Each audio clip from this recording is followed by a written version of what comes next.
बिस्मिल्लाहिर्रहमानिर्रहीम। अस्सलाम वालेकुम नाइन्थ क्लास। बेटे आज हमने आपकी बुक के टॉपिक नंबर 2.4 रिलेटिव एटॉमिक मास को स्टडी करना है।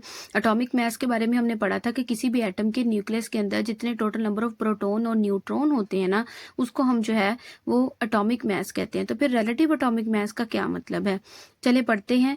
Ever since the existence of atom was recognised, कहते जब से हमें एटम के बारे में पता चला है, एटम की शनाख्त हुई है, तब से जो है द साइंटिस्ट और the chemist were trying to find out a method which would allow them to compare the masses of different atom. तो कहते तब से जो केमिस्ट है, केमिस्ट्री की जो स्टडी करने वाले होते हैं उनको केमिस्ट कहते हैं। केमिस्ट जो है ये कोशिश कर रहे हैं कि वो ऐसा कोई मेथड, ऐसा तरीका तलाश कर लें जिसकी वजह से वो क्या करें कि मुख्तलिफ एटम के जो मैसेज है ना उनको कंपेयर कर सके। मतलब कार्बन को हाइड्रोजन के साथ कंपेयर करके देखें, फिर कार्बन को नाइट्रोजन के साथ, तो मुख्तलिफ एटम के जो मैसेज है ना उनको एक दूसरे के साथ कंपेयर करके देखें।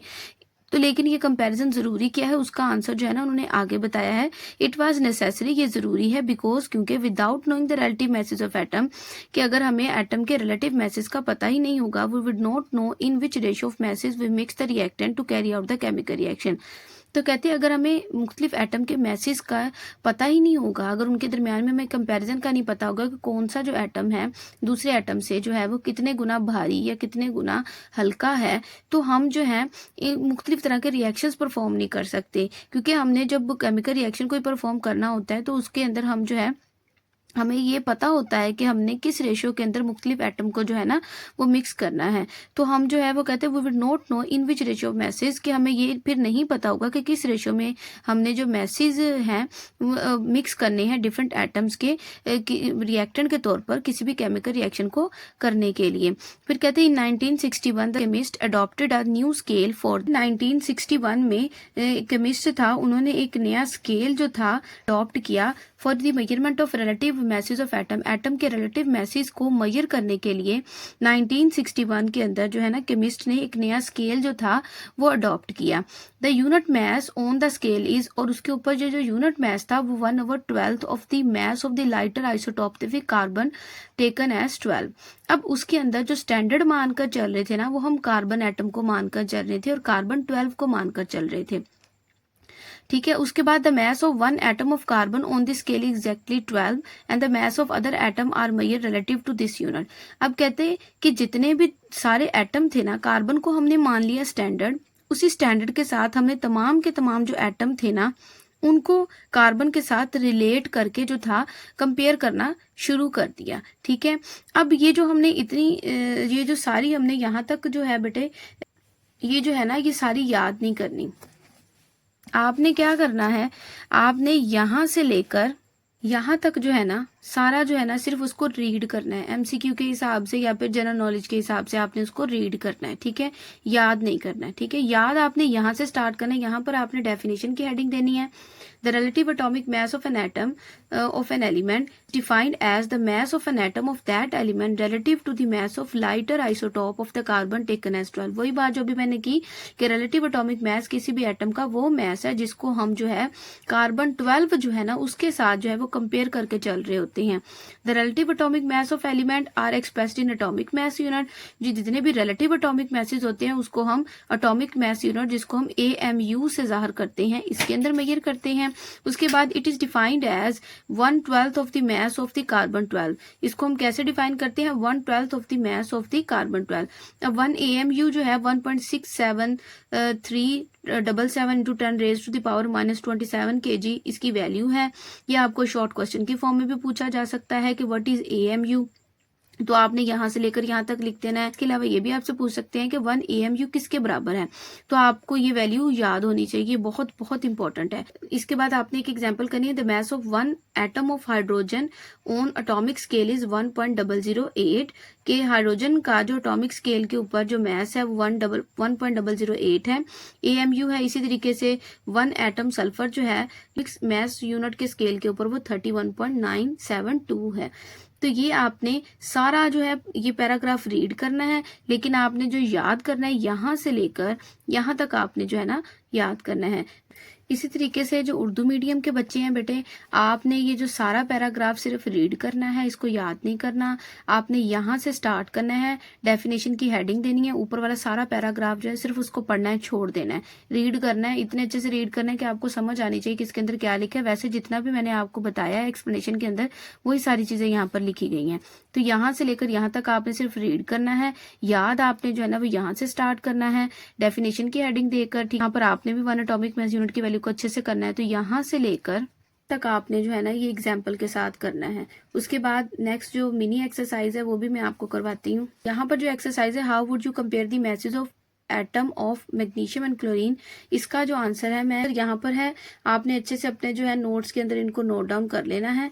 Relative atomic mass of chlorine जो है वो 35.5 होता है, और AMU लिख सकते हैं आप इसके साथ। ठीक है, इस तरह रिलेटिव एटॉमिक मास मैग्नीशियम का 24.3 AMU होता है। Hence chlorine atom is about 11.2 heavier than magnesium atom. ठीक है, तो इस तरीके से हम ये कहते हैं कि जो हमारे पास क्लोरीन है वो 11.2 AMU जो है हैवियर है मैग्नीशियम एटम से। आप U भी लिख सकते हैं और AMU भी लिख सकते हैं। ठीक है, ताहम उर्दू मीडियम के बच्चों ने भी बेटे इसी तरीके से जो मैं वर्डिंग बोल रही हूँ उसको उर्दू में ट्रांसलेट करके लिख लेना है।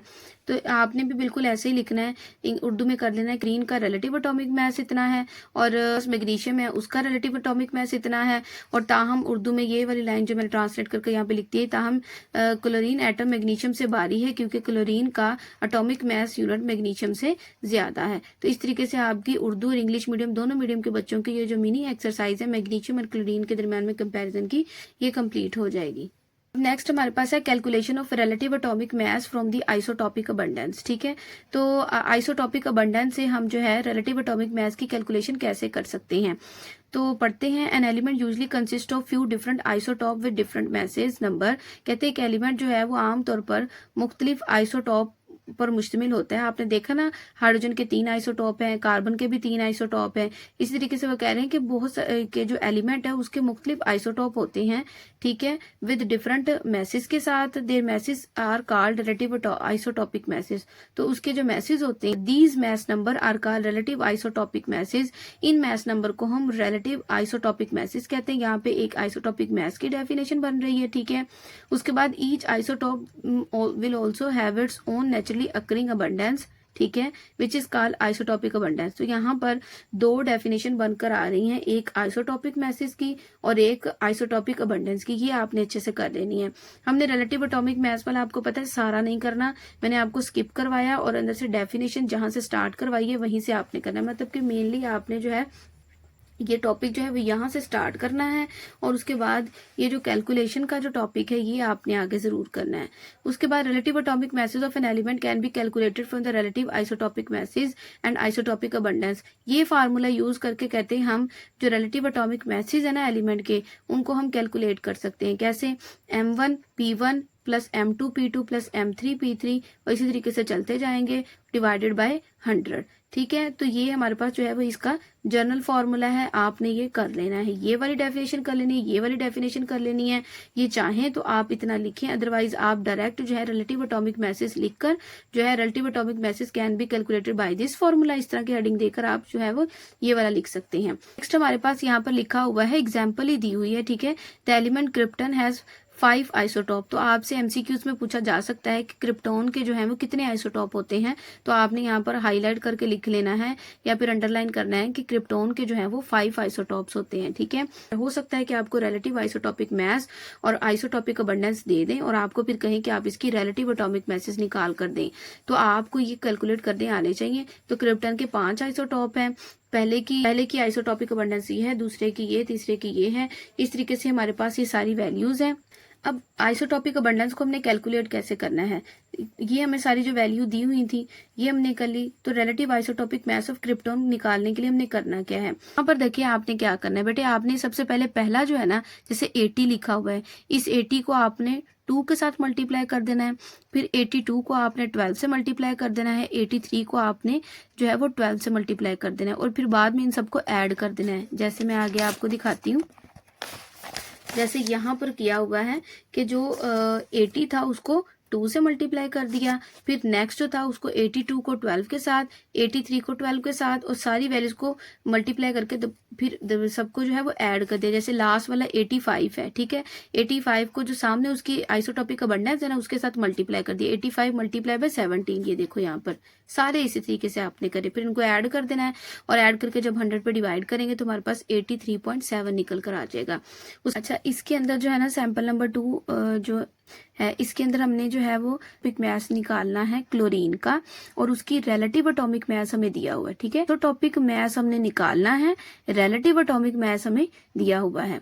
रिलेटिव आइसोटॉपिक अबंडेंस उसकी कितनी है, C37 जो थी उसकी 24.23 है और रिलेटिव आइसोटॉपिक अबंडेंस जो है ना वो 75.77 है, ठीक है। रिलेटिव एटॉमिक मास क्लोरीन का इतना है। हमने रिलेटिव एटॉमिक मास क्लोरीन का निकालने के लिए अब हमने रिलेटिव आइसोटॉपिक मास तो निकालना है, हमने निकालना है तो इसलिए हम Cl वैसे लिख देंगे। उसके बाद हमने क्या करना है, नेक्स्ट हमारे पास रिलेटिव आइसोटॉपिक अबंडेंस तो दी हुई है ना, वो हमने वैल्यूज के साथ मल्टीप्लाई कर लेनी है।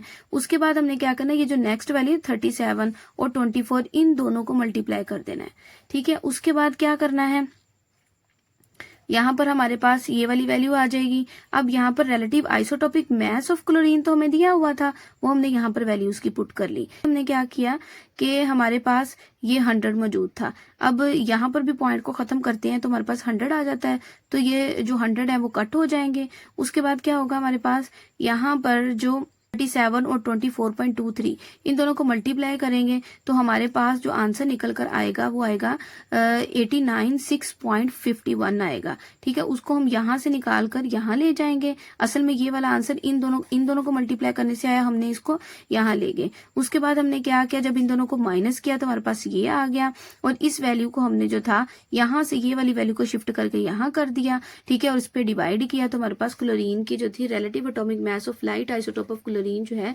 ये हमारे पास इसकी कैलकुलेशन होकर आ गई 34.95, ठीक है। अगर आप इसको गौर से देखेंगे तो आपको बड़ा ही आसान लगेगा, ये मुश्किल नहीं है। उसके बाद नेक्स्ट है calculate the relative atomic mass of lead, ठीक है। Isotopic abundance of isotope are 2%, 24%, 22%, 52 respectively, और ये इस तरह उन्होंने दिए हुए हैं। लेड जो है 204 है, लेड 206, लेड 207, लेड 208, ये सारे के सारे जो है ना वो लेड के क्या है, आइसोटोप है। तो इसको हमने कैलकुलेट कैसे करना है, मैंने आपको बताया था कि ये जितनी भी उन्होंने जो आइसोटॉपिक अबंडेंस दी होती है ना उसको हमने क्या करना होता है, उसके रिलेटिव अबंडेंस के साथ मल्टीप्लाई कर देना होता है।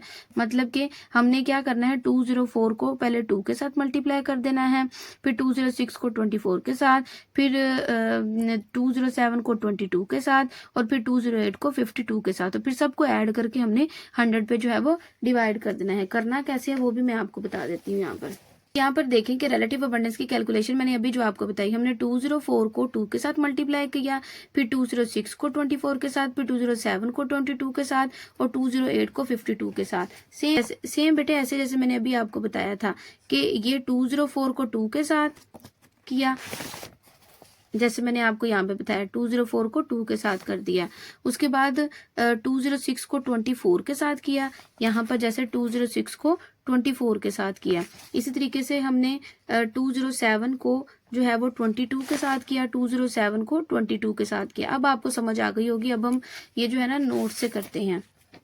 इस तरीके से हमने सबको मल्टीप्लाई किया। 204 को 2 से मल्टीप्लाई करते 408 आते हैं, इसको मल्टीप्लाई करने से 4944 आता है, इसको मल्टीप्लाई करने से 4554 आता है और इस तरीके से इसको मल्टीप्लाई करने से 10816 आता है, ठीक है। अब इन सबको हमने प्लस कर लेना है। प्लस करने से हमारे पास 20722 आएगा।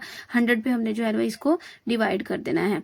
उसके बाद क्या किया, रिलेटिव एटॉमिक मास निकालना था। रिलेटिव एटॉमिक मास निकालने के लिए हमने क्या किया, 20722 को जब 100 पे डिवाइड किया तो 20722 जो है वो हमारे पास इस मिनी एक्सरसाइज का आंसर आ गया है।